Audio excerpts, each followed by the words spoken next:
Bismillahirrahmanirrahim. Assalamualaikum warahmatullahi wabarakatuh. Waalaikumsalam warahmatullahi wabarakatuh. Inna lillahi wa inna ilaihi raji'un. Wa nastaghfiruh wa na'udzu billahi min shururi anfusina wa min sayyiati a'malina. Man yahdihillahu fala mudilla lahu wa man yudlil fala hadiya lahu. Wa asyhadu anna sayyidana Muhammadan abduhu wa rasuluh. Allahumma salli wa sallim wa barik ala sayyidina Muhammad wa ala alihi wa ashabihi wa man ihtada bi hadihi wastanna bi sunnatihi ila yaumiddin. Amma ba'd. Alhamdulillah, jamaah salat maghrib yang dirahmati oleh Allah Subhanahu wa taala, insyaallah melanjutkan kembali kajian sirah nabawiyah kita yang kita ambil dari kitab Ar-Rahiq Al-Makhtum yang disusun oleh Syekh Shafi Rahman Al-Mubarakfuri, yang pada pertemuan bulan lalu di minggu keempat kita telah membaca kisah atau riwayat yang menyatakan tentang pernikahan Nabi Shallallahu Alaihi Wasallam dengan Ibunda Khadijah radhiyallahu taala anha. Nah, episode selanjutnya setelah beliau berumah tangga, kan beliau berumur 25 tahun di saat menikah. 10 tahun setelahnya, yaitu tepat di umur beliau 35 tahun, terjadi satu peristiwa besar di Mekah, yaitu peristiwa pemugaran Ka'bah atau pembangunan Ka'bah. Nah, kisah ini yang disampaikan oleh Syekh Shafi Rahman Al-Mubarakfuri. Di dalam kitab ini beliau mengatakan binaul Ka'bah wa qadiyatut tahkim, pembangunan Ka'bah dan kemudian penetapan urusan penghakiman. Penetapan urusan penghakiman ini terjadi karena orang-orang Quraisy nanti berebut untuk meletakkan Hajar Aswad di tempatnya kembali. Nah, kita dengarkan Syekh Shafi Rahman Al-Mubarakfuri rahimahullah ketika beliau menuturkan, beliau mengatakan wali khamsin wa salatina sanah, ketika Nabi Shallallahu Alaihi Wasallam berumur 35 tahun min maulidihi Shallallahu Alaihi Wasallam. Qamat Quraisyun bibina'il Ka'bah. Orang-orang Quraisy mereka bersepakat untuk membangun Ka'bah. Wa dzalika li anna al-Ka'bata kanat radman fawqal qamah. Yang demikian ini karena Ka'bah itu sudah berdiri tegak lama. Irtifa'uha tis'atu adru'in min ahdi Ismail alaihi salam wa lam yakul laha saqfun. Tingginya itu 9 depa. Zirah itu kan dari ujung sampai siku ini, dihitung 9 ke atas itu tingginya Ka'bah dulu. Sejak masanya Nabi Ismail itu tis'atu adru'in, tingginya itu 9 depa, walam yakul laha saqfun, enggak ada atapnya. Jadi Ka'bah itu enggak ada atapnya. Fasarafa nafarun minal lususi kanzaha alladhi kana fi jawfiha. Karena enggak ada atap, itu maling sering masuk. Dia lewat dari atas sering masuk mengambil harta-harta yang ada di Ka'bah di situ. Karena masyarakat Arab pada saat itu sudah turun temurun ketika bersedekah ya sama seperti saat ini kita bersedekah untuk masjid itu kan ada kas masjidnya. Nah, di Ka'bah juga demikian. Nah, diambil oleh maling itu karena nggak ada atapnya. Di samping itu ada sebab lain. Wa kanat ma'a dzalika qad ta'arradat bi'tibariha atharan qadiman lil 'awadi allati awhat bunyanaha. Bersamaan dengan itu, jadi ini problem pertama, yaitu mudah dimasuki maling. Kemudian yang kedua, problemnya karena sudah bangunan lama. bi'tibariha atharan qadiman, karena memang dia bangunan yang lama, bangunan kuno. Tentunya suatu bangunan itu kalau lama dia semakin rapuh. Ada bagian-bagiannya itu yang rapuh dan kemudian hampir roboh. Wasadda'at judranaha, yang mana dinding-dindingnya itu sudah retak dan hampir rubuh. Wa qabla bi'tsatihi sallallahu alaihi wasallam bi 5 sinina jarafa Makkah sailu aramin. Peristiwa yang sebab yang ketiga, sebelum Nabi diangkat di usia 40 nanti, artinya di usia Nabi yang sudah ke-35 ini, terjadi juga banjir besar yang dia itu menghantam Mekah dari sisi-sisinya sampai kemudian mencapai Ka'bah. Nah, sebab-sebab inilah yang kemudian menjadikan orang-orang Quraisy pada saat itu bersepakat ini Ka'bah harus dipugar kembali, dirubuhkan dan kemudian dibangun kembali. Fa'usyakat al-Ka'batu minhu 'ala al-inhiyar, maka hampir Ka'bah ini kalau dibiarkan begini saja gitu kan, Ka'bah ini bisa rubuh hancur sewaktu-waktu. Fattarat Quraisyun ila tajdidi bina'iha, maka orang-orang Quraisy mau tidak mau mereka harus memperbaharui bangunannya, hirsan ala makanatiha, untuk menjaga kewibawaan rumah Allah ini. Wattafaqu, kemudian mereka bersepakat ala alla yudkhilu fi bina'iha illa thayyiba, mereka bersepakat jangan ada yang menginfakkan hartanya itu kecuali harta yang baik. Fala yudkhilu fiha mahra baghin, orang-orang Quraisy tidak menjadikan sumbangan pembangunannya itu bersumber dari, mohon maaf ya, mahru baghin itu melacurkan budak-budaknya.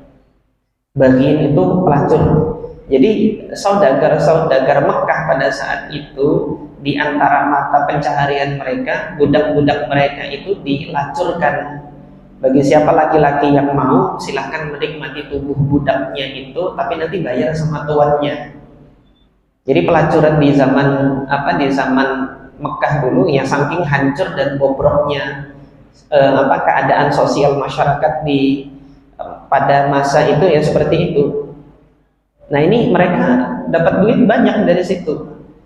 Tapi satu peristiwa kenapa kok mereka bisa bersepakat demikian, karena ketika mereka itu menempatkan salah satu batu yang dibeli dari hasil melacurkan budaknya, dibeli dari hasil riba, dibeli dari hasil kezaliman-kezaliman yang lain, itu nggak mau nancep di Ka'bah, loncat sendiri gitu loh.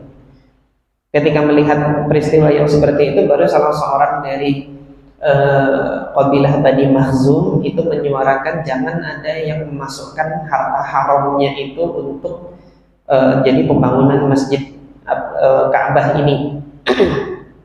Nah, sehingga mereka bersepakat untuk tidak menempatkan harta-hartanya kecuali harta yang baik. Fala yadkhilu fiha mahra baghin wala bai'a riba, wala bai'a riban. Jadi hasil dari jual beli riba, dari menghutangi itu enggak menghutangi tapi kemudian memungut bunga dari hutang, itu enggak dijadikan sebagai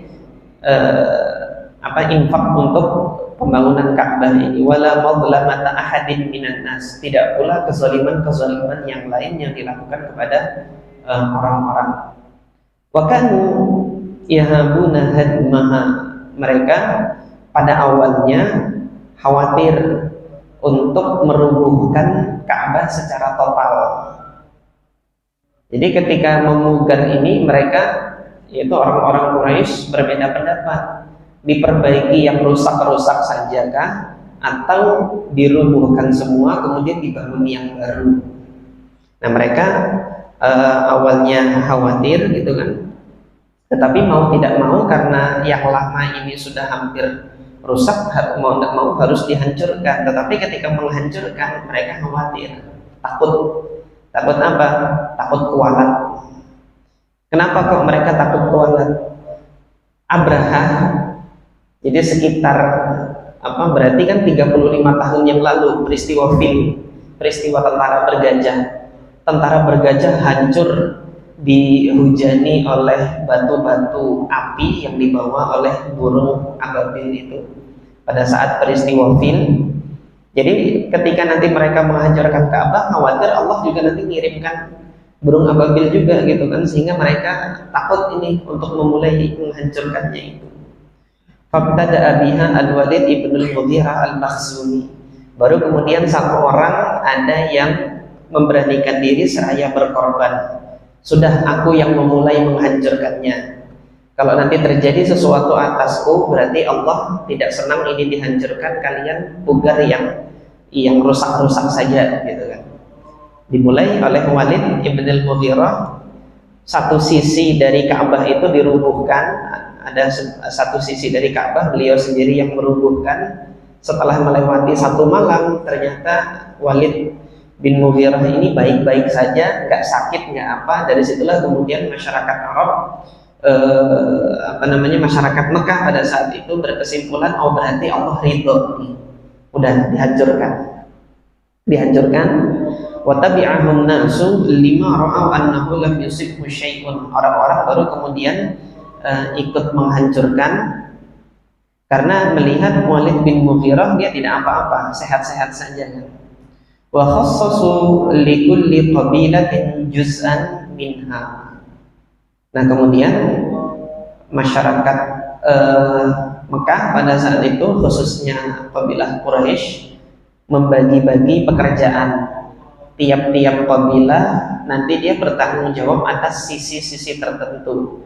Kamu nanti sisi ini, kamu sisi ini, itu dibagi-bagi tiap kabilah.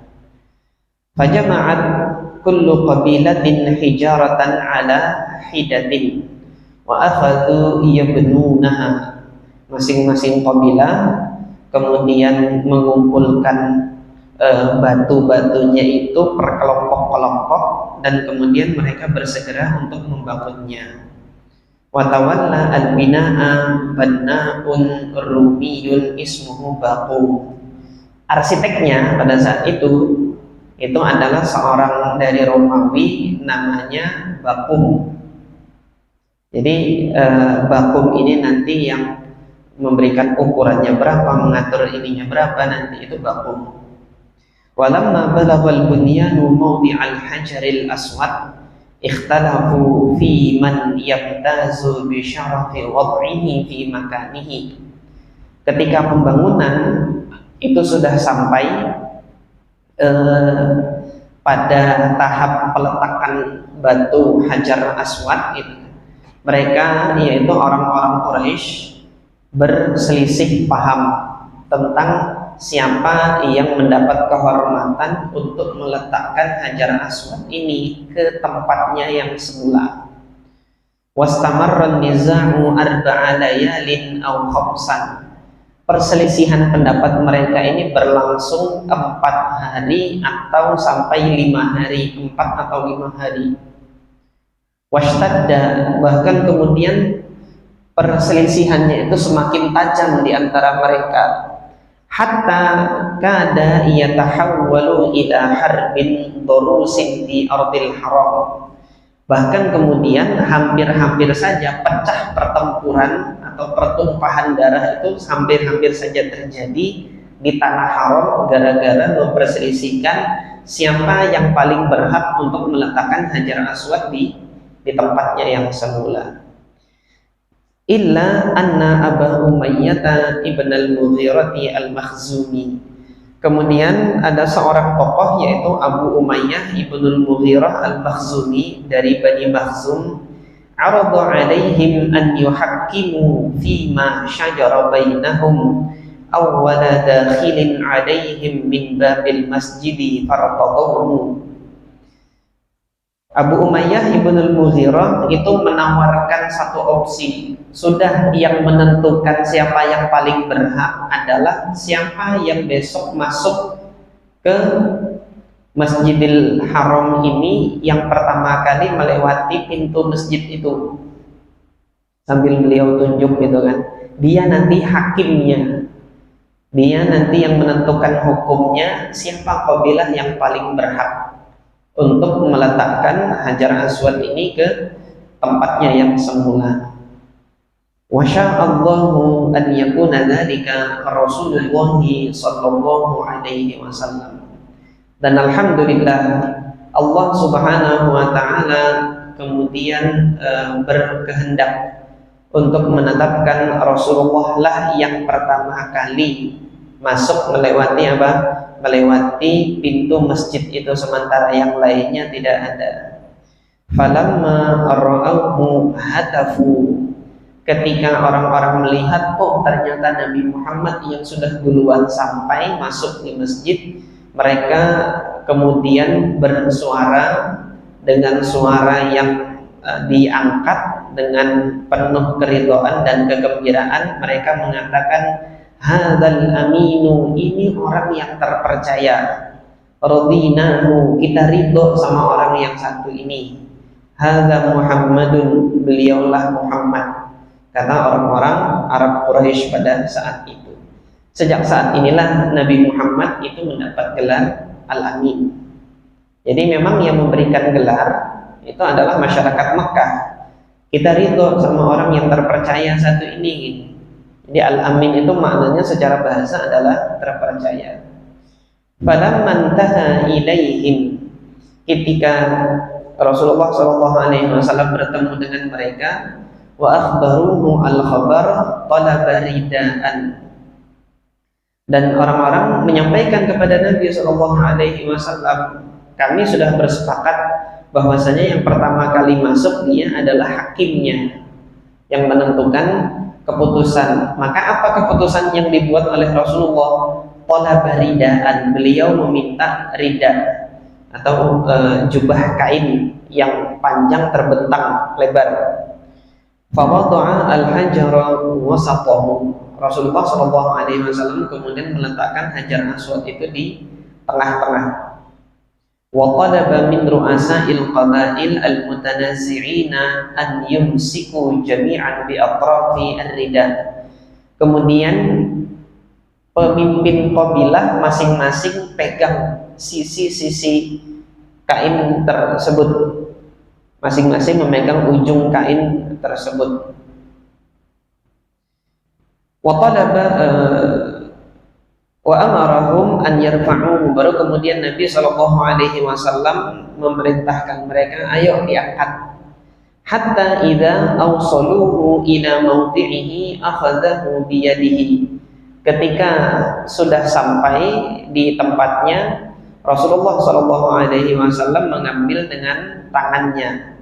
Fawada'ahu fi makanihi, diletakkannya ke tempat yang semula. Wa hadza halun hasifun radiya bihil qaumu, maka ini adalah solusi yang diberikan oleh Nabi yang semuanya kemudian menerima solusi tersebut, dan masing-masing dari kaum itu mendapat kehormatan untuk meletakkan Hajar Aswad itu ke tempatnya yang semula.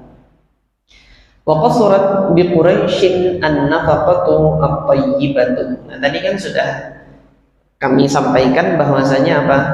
Bahwasanya orang-orang Quraisy itu kekurangan nafkah yang thayyib, artinya kekurangan dana yang dihasilkan dari sumber yang halal.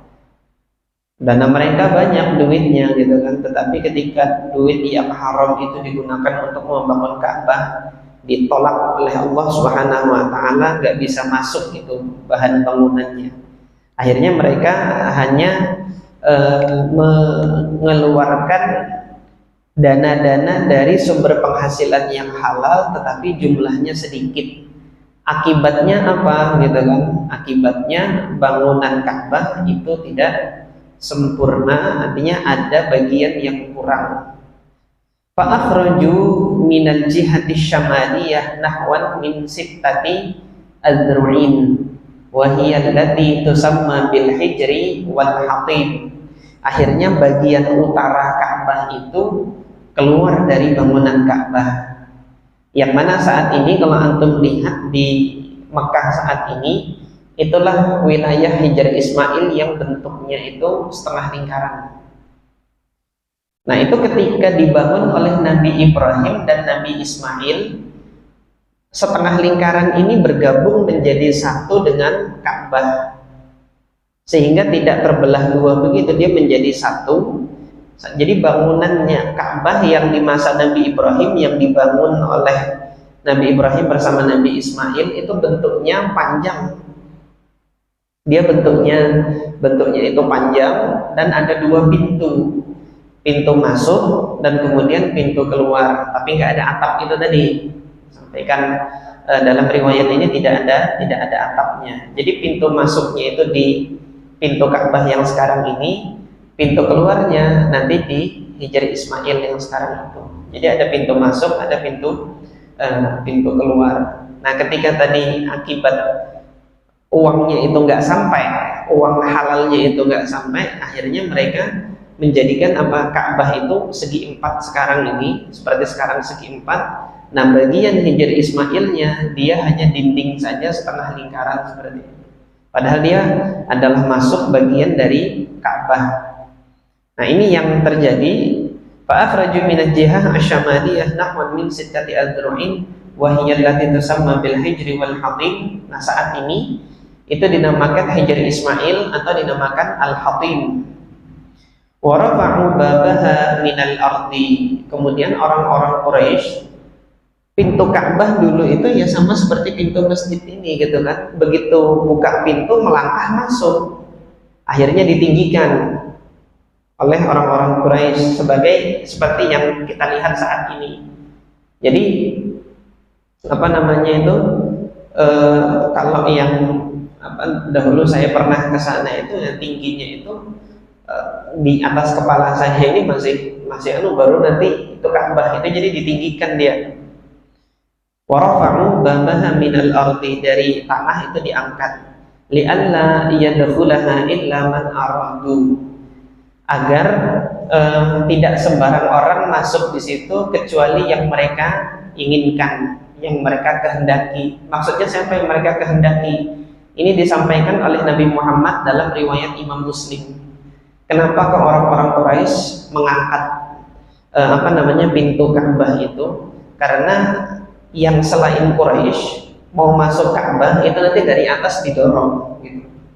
Semua orang-orang Quraisy didorong, nggak boleh sembarang masuk oleh orang Quraisy. Nah, Nabi Muhammad SAW ketika Fathu Makkah hendak mengembalikan bangunan Ka'bah itu kepada bangunannya Nabi Ibrahim, diturunkan lagi pintu Ka'bah supaya setiap kaum muslimin itu bisa masuk. Nabi Muhammad berkeinginan seperti itu. Tapi pada saat itu karena orang-orang Makkah itu baru masuk Islam, Nabi Muhammad khawatir kalau kemudian langsung mengubah bentuk bangunan Ka'bah itu akan mengakibatkan adanya penentangan dan kerusuhan yang lain. Jadi Nabi Muhammad akhirkan keinginan itu sampai nanti di zamannya Abdullah bin Zubair itu dipugar kembali Ka'bah. Jadi Ka'bah dipugar kembali di zamannya Abdullah bin Zubair. Nanti setelah ini akan saya sampaikan ringkasan ceritanya. Walamma balagal bina'a 15 zira'an saqafuhu ala sittati a'midatin. Ketika bangunan itu sudah sampai 15 zira', jadi tingginya itu yang semula tadi hanya 9 depa. Di zaman Nabi Ismail sampai masa Nabi umur 35 tahun itu kan 9 depa saja, diukur 9 ke atas. Nah, ditambah lagi tingginya ke atas jadi 15. Jadi 9 berarti ditambah 6 depa lagi. Supaya maling itu nggak bisa masuk. Baru kemudian mereka buat atap di atasnya, saqafu. Mereka membuat atap ala sittati a'midatin yang ditopang oleh 6 buah tiang. Jadi di dalam Ka'bah itu ada 6 buah tiang. Ada 6 tiang berjejer dua seperti ini. Dua kemudian ke samping. Jadi ketika masuk masuk pintu Ka'bah itu ke samping ini nanti ada 3 tiang, di depannya lagi nanti ada 3 tiang, jadi semuanya 6. Itu yang menyangga atapnya Ka'bah. Sampai saat ini ada 6 tiang itu. Wasarat al-Ka'batu ba'da intihaiha dzata syaklin murabba'in taqriban. Nah, setelah selesai, Ka'bah yang semulanya tadi persegi panjang itu menjadi menjadi persegi saja. Atau waktu saya kecil dulu, waktu belajar di SD, belajar matematika, namanya bujur sangkar gitu. Begini nih namanya. Jadi nggak ada sisi yang lebih panjang, nanti keempat sisinya ini sama panjang. Syaklin murabba'innya belum irtifa'uhu 15 meter. Jadi tingginya itu hampir kurang lebih 15 meter tadi dengan ukuran depah ini tadi. Wa tulu dil'ihi alladhi fil hajaril aswad wal muqabil lahu 10 meter. Kemudian panjang dari dil'un itu al-ud atau kayu yang membentang fil hajaril aswad, dari sisi hajar aswad, dan yang kemudian berada di hadapan hajar aswad itu kira-kira 10 meter. Wal hajar mawdu'un 'ala irtifaihi. Kemudian hajar aswad itu diletakkan di atas kayu tersebut dengan tinggi 1,5 meter, kira-kira 1,5 meter. Min ardiyatil maqaf, dari tempat tawaf. Jadi dari tanah tempat tawaf itu sampai kemudian di atas di tempat peletakan hajar aswad itu sekira ada 1,5 meter tingginya. Wadil'u alladhi fil bab al-muqabil lahu ithnata asyara meter. Kemudian kayu yang berada di sampingnya dari hajar aswad itu tingginya itu sekira 12 meter. Wa babuha 'ala irtifa'i mitraini 'alal ardi. Kemudian pintu Ka'bah tingginya ke atas itu sekira sekira 2 meter dari tanah, baru kemudian di atas. Nah, itu masuk pintunya itu kalau diukur dari tanah 2 meter tingginya. Wa yuhitu biha minal kharij qasabatun minal bina'i asfaluha mutawassitun irtifa'uha. Tingginya itu 0,25 meter. Ada kayu yang menjadi pondasi. Dulu pondasinya kayu, tapi kalau sekarang antum yang pernah umroh, dia marmer putih. Jadi ada bagian paling dasar di Ka'bah itu, kalau nanti antum lihat di fotonya itu, dia warna putih sekarang. Dulu itu adalah kayu. Tingginya itu 25 cm dari tanah. Dia ditempatkan sebagai Ditempatkan sebagai pondasinya.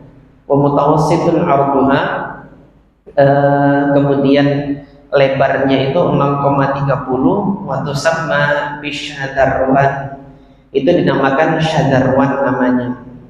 Wa hiya min aslil baiti lakinna quraisyan tarakatha. Yang mana dia adalah pondasi dari bangunan Ka'bah. Asalnya itu dia adalah pondasi dari bangunan Ka'bah. Nah, sampai sekarang itu diganti dengan dengan marmer. Kalau antum lihat itu namanya syadarwan, bagian pondasi Ka'bah pada saat itu. Nah, setelah kemudian dibangun oleh Quraisy ini, gitu kan, sudah kembali bangunannya. Kemudian 5 tahun setelahnya Nabi SAW diutus menjadi Nabi, diangkat menjadi Nabi, kemudian beliau dakwah. Nanti kelanjutan ceritanya akan kita bahas tentang perjalanan dakwahnya Nabi SAW dari diangkat sampai kemudian Fathu Makkah dan sampai kemudian beliau wafat nantinya. Ka'bah masih terus seperti itu bentuknya, jadi segi empat, kemudian Hijar Ismail yang berada di utaranya itu hanya bentuk setengah lingkaran seperti itu saja. Nah, sampai nanti ketika Fathu Makkah, Nabi Muhammad membebaskan Mekah dari belenggu penyembahan berhala, sudah nggak ada lagi penyembahan berhala. Itu Nabi Muhammad menghancurkan berhala-berhala yang ada, yang mana jumlahnya itu sekira 360 berhala dihancurkan oleh Nabi SAW, dibersihkan. Kemudian dinding-dindingnya itu yang ada gambar-gambar itu dibersihkan oleh Nabi SAW. Jadi tidak ada gambar-gambar lagi yang berada di dinding Ka'bah pada saat itu. Setelah kemudian sudah dibersihkan, Nabi Muhammad mengatakan kepada istri beliau, yaitu Ibunda Aisyah radhiyallahu anha.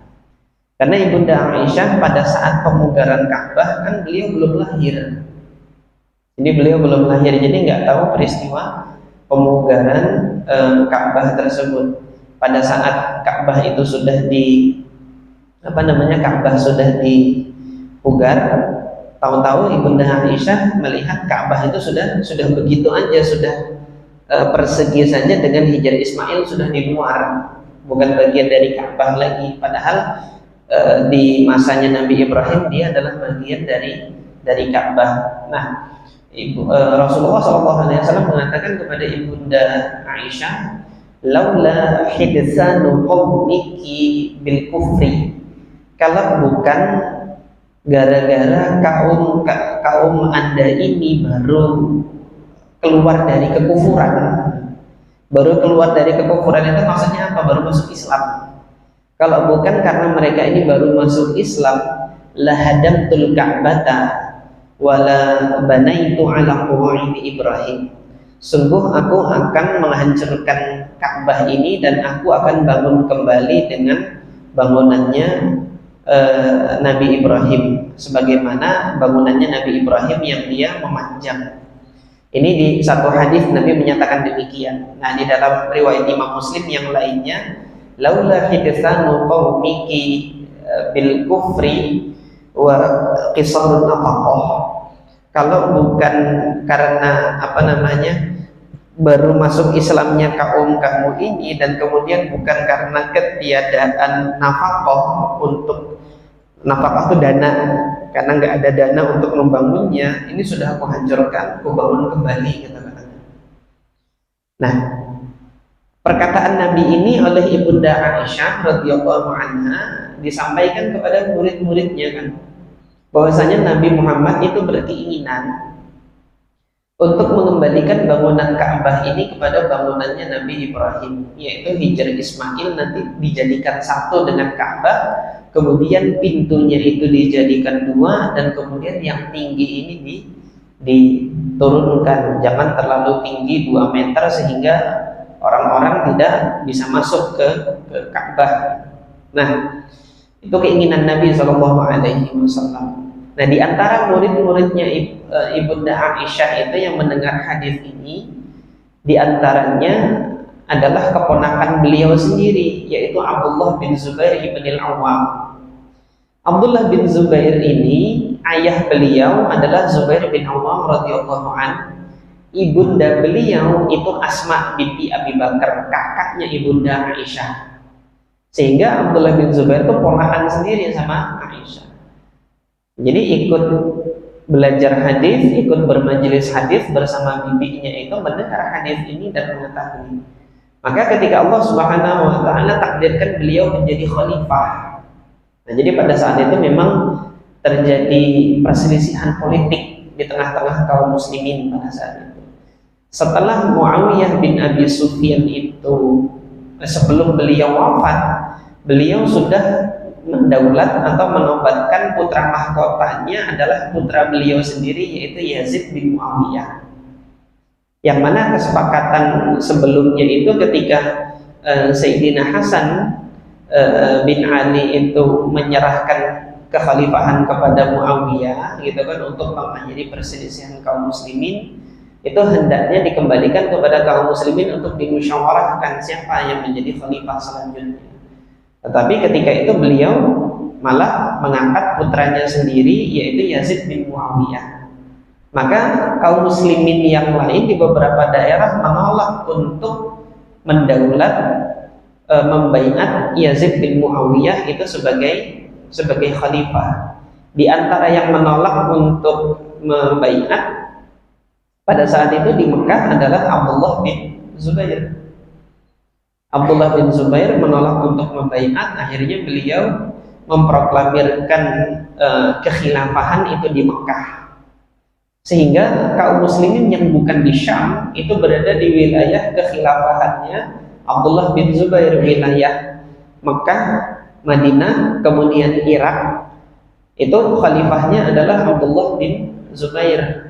Kemudian wilayah Syam nanti sampai ke Mesir sana, itu khalifahnya adalah Yazid bin Muawiyah. Jadi sepanjang masa itu orang-orang Syam itu tidak bisa melaksanakan haji ke Mekah karena dua negara yang berbeda pada saat itu gitu. Dia dua negara yang berbeda, padahal Abdullah bin Zubair tidak menghalangi kaum muslimin yang di Syam kalau mau berhaji di sini silahkan gitu loh. Tetapi kemudian pemimpin di sana atau khalifah di sana melarang kaum muslimin itu untuk haji karena ada kekhawatiran politik atau dan sebagainya itu, sehingga kaum muslimin yang berada di wilayah Syam pada saat itu tidak melaksanakan haji. Berganti kemudian kepada setelah Yazid bin Muawiyah sampai kemudian wafat, belum bisa untuk menundukkan Abdullah bin Zubair, diganti kemudian dengan Abdul Malik bin Marwan. Nah, pada saat pemerintahnya Marwan bin Hakam dulu, nanti setelah Marwan bin Hakam baru kemudian ke Khalifah Abdul Malik bin Marwan. Sampai di masa pemerintah Abdul Malik bin Marwan, beliau ini punya tangan kanan yang tirani gitu loh, tangan besi, namanya Hajjaj bin Yusuf. Jadi Hajjaj bin Yusuf ini untuk kepentingan politik yang melawan, tebas batang lehernya, mati dia, bunuh. Yang melawan pemerintahan Umayyah pada saat itu, bunuh gitu oleh siapa? Oleh Hajjaj bin Yusuf. Nah, Hajjaj bin Yusuf kemudian memerangi Abdullah bin Zubair yang berada di Mekah itu atas perintah dari Khalifah Abdul Malik bin Marwan ini tadi, putranya Marwan bin Hakam. Setelah diperangi, terbunuhlah Abdullah bin Zubair radhiyallahu anhu. Sebagai khalifah di Mekah terbunuh, sehingga Mekah dikuasai oleh Khalifah Abdul Malik bin Marwan. Nah, sampai di sana loh, kok Ka'bah berubah gitu kan? Ka'bah kok berubah? Dulunya sebelum ketika masa Khulafaur Rasyidin Al-Arba'ah, itu kan bangunan Ka'bah yang dibangun oleh Quraisy yang segi empat, kemudian Hijr Ismailnya di luar. Nah, pada masa pemerintahan Abdullah bin Zubair di Mekah itu, oleh Abdullah bin Zubair dikembalikan. Jadi karena beliau tadi mendengar keinginan Nabi, diwujudkan keinginan Nabi itu. Dana sudah ada, halal semua ya, karena beliau sahabat, tahu halal haram sudah. Dikembalikan bangunan tersebut, dipugar lagi karena pada saat itu kebakaran. Jadi Ka'bah itu kebakaran, dipugar lagi oleh Abdullah ibn Zubair, dipugar, dikembalikan ke bangunannya Nabi Ibrahim. Nah, pada saat Hajjaj bin Yusuf itu sudah masuk, sudah mengalahkan siapa? Abdullah bin Zubair ini loh, kok berubah ini Ka'bah ini, kok jadi panjang gitu kan. Nah, Hajjaj bin Yusuf nggak tahu sunnah Nabi, nggak tahu hadis ini, lapor kepada Abdul Malik bin Marwan. Ini Abdullah bin Zubair udah ngubah Ka'bah nih. Diubah gimana? Gini kan ditulis begini. Akhirnya Khalifah Abdul Malik bin Marwan kirim surat sama Hajjaj bin Yusuf, kembalikan ke bangunannya Quraisy. Dihancurkan lagi sama Hajjaj bin Yusuf, dikembalikan ke bangunannya apa? Ke bangunannya Quraisy yang semula tadi. Padahal sudah bagus-bagus, itu sesuai keinginan Nabi gitu kan. Dikembalikan lagi sama Hajjaj bin Yusuf, karena Hajjaj bin Yusuf nggak tahu hadis gitu loh, nggak tahu hadis ini. Kan yang dia tahu kan urusan politik, perang, bunuh orang, gitu aja dia tahunya. Nah yang perkara ini dia nggak tahu, dihancurkan kembali Ka'bah.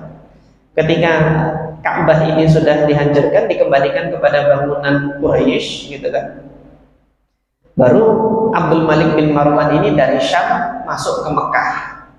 Sampai masuk ke Mekah, beliau kemudian Khalifah Abdul Malik bin Marwan mengatakan qatalallahu ibnu Zubair, semoga Allah membinasakan Abdullah bin Zubair, melaknat seperti itu.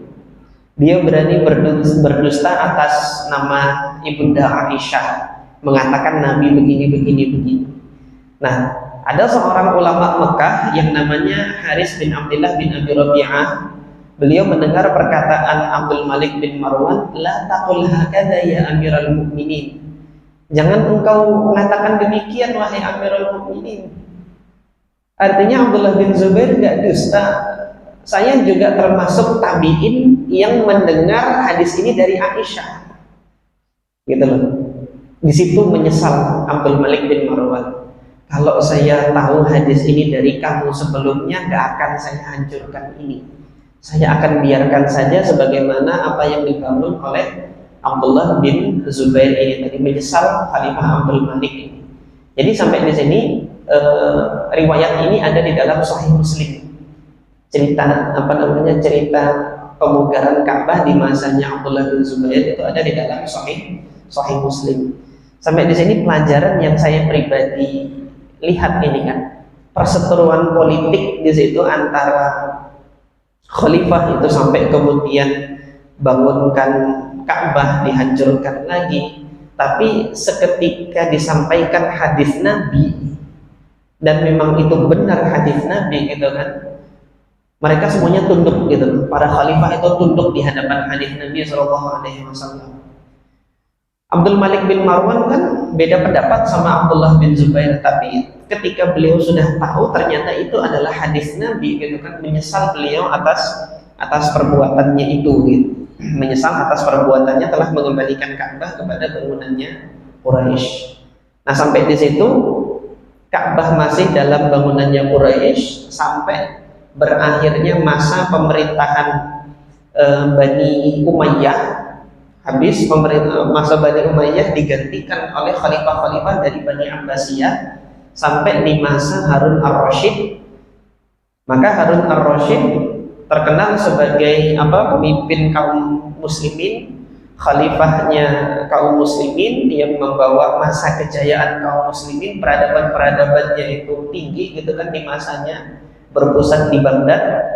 Pada saat itu ketika Khalifah Harun ar-Rasyid, karena beliau mengetahui sunnah, beliau tahu sunnahnya Nabi dan keinginan Nabi untuk mengembalikan Ka'bah itu sebagaimana bangunannya Nabi Ibrahim, yaitu bangunan yang panjang tadi.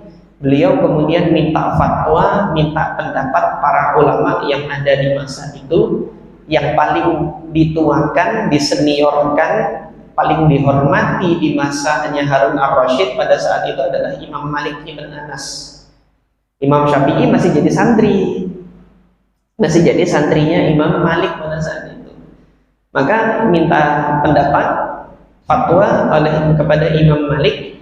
Imam Malik kemudian mengatakan jangan, biarkan saja seperti itu. Akhsha an takuna al-Ka'batu lumbatan biyadil khalifah. Saya khawatir, kata Imam Malik, kalau Ka'bah nanti ini hanya jadi main-mainannya para penguasa saja. Fa idza sya'u hadamuhu wa idza sya'u banahu. Kapan mereka inginkan mereka hancurkan, kapan mereka inginkan mereka bangun lagi. Yang demikian ini nanti kewibawaan Ka'bah itu akan sirna dengan dengan kebijakan-kebijakan para penguasa itu, biarkan saja itu sebagaimana adanya. Maka sampai sekarang nggak ada pemimpin dunia yang berani nyentuh Ka'bah itu untuk dibolak-balik, ditetapkan sebagaimana bangunannya yang dibangun oleh Quraisy, meskipun Nabi menginginkan untuk dikembalikan ke bangunannya Nabi Ibrahim alaihi salatu wassalam. Nah, sampai di sini jamaah sekalian yang dirahmati oleh Allah Subhanahu wa taala, kisah pembangunan Ka'bah, pemugarannya ini, di antara pelajaran penting yang bisa kita ambil dari sini adalah ada kalanya satu sunnah itu belum bisa dilaksanakan karena ada kemaslahatan yang lebih besar. Itu dalam hal ini kemaslahatan yang lebih besar itu adalah wibawa rumah Allah, yaitu wibawa Ka'bah. Kemaslahatannya memugar kembali kepada keinginan Nabi memugar kembali kepada bangunannya Nabi Ibrahim alaihi salatu wassalam. Itu keinginan Nabi, tetapi ternyata ada maslahat yang lebih besar, yaitu kehormatan rumah Allah azza wa jalla. Hari ini pun juga kalau kita mau belajar mengambil pelajaran dari ini, masjid itu kan mungkin ada keinginan kaum muslimin masjid ini megah-megah banget gitu. Tetapi keberkahan dari masjid itu tidak dilihat dari kemegahannya, tidak dilihat dari, tapi kemudian fungsi masjid itu sebagai rumah ibadah. Ketika kaum muslimin itu bisa nyaman beribadah di masjid tersebut, bisa mengambil manfaat, belajar ilmu agama di masjid itu, ini sudah suatu keberkahan yang besar. Nah, kita lihat bangunan Ka'bah ini kan tidak ideal, tidak idealnya itu tidak sesuai dengan keinginan Nabi, kecil lagi gitu. Tetapi justru kemudian yang Allah ridhoi untuk berada terus sepanjang zaman adalah sebagaimana yang saat ini. Artinya di sini kaum muslimin nanti ketika membangun rumah ibadah, yang lebih penting daripada membangun fisiknya itu adalah membangun masyarakat yang akan meramaikan rumah ibadah itu.